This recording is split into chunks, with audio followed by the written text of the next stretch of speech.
ব্রাইডকে সাজাতে বসে দেখি ব্রাইডের মুখে রীতিমতো ফোসকা পড়েছে। আমি ভাবলাম হয়তো পুড়ে গেছে, পরে শুনলাম না, ওটা ওর অ্যালার্জি। ওর নাকি গরমকাল আসলেই এরকম হয় আর পুরো মুখ ভরে যায়। এই অবস্থাতে আমি কিভাবে ওর মেকআপটা পুরোপুরি কমপ্লিট করলাম জানতে হলে কিন্তু পুরো ভিডিওটা দেখতে হবে।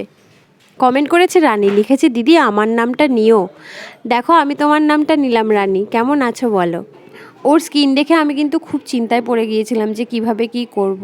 তো যাই হোক, আস্তে আস্তে আমি ওর মেকআপটা আমি শুরু করে দিয়েছি। খুব আলতো হাতে আমি ওর মেকআপটা কিন্তু করছি। মেকআপ করার আগে কিন্তু ওর মুখে আমি ওর ওষুধটা লাগিয়েছিলাম, যেটা ওকে ওর ডাক্তার দিয়েছে। আচ্ছা, ব্যথা লাগছে না তো? ব্যথা যদি লাগে আমাকে জানাবে, কিন্তু বলবে। প্রতি বছর হয় নাকি অ্যালার্জিটা? তাই মুখেও হয়?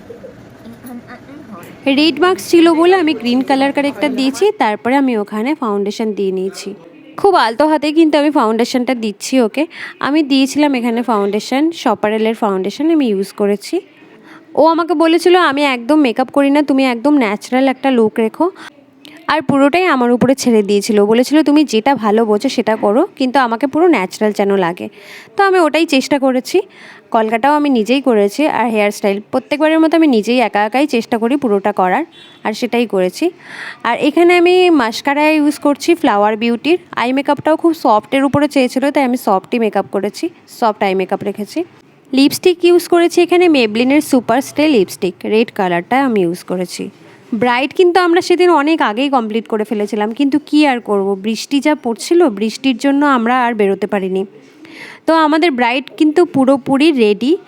তোমরা বলো ব্রাইডকে কেমন লাগছে। আমার চ্যানেলে যারা নতুন আছো তারা কিন্তু আমার চ্যানেলটাকে সাবস্ক্রাইব করতে ভুলো না, আর সাবস্ক্রাইব করার পর পাশে থাকা বেল আইকনে প্রেস করে দিও। আর তোমাদের যদি কোনো মেকআপ রিলেটেড কোনো কোয়েশ্চেন থেকে থাকে আমাকে কমেন্ট করো, আমি অবশ্যই তোমাদেরকে তোমাদের প্রশ্নের উত্তর দিয়ে দেওয়ার চেষ্টা করব। চলো আজকের মতো এই পর্যন্ত, টাটা।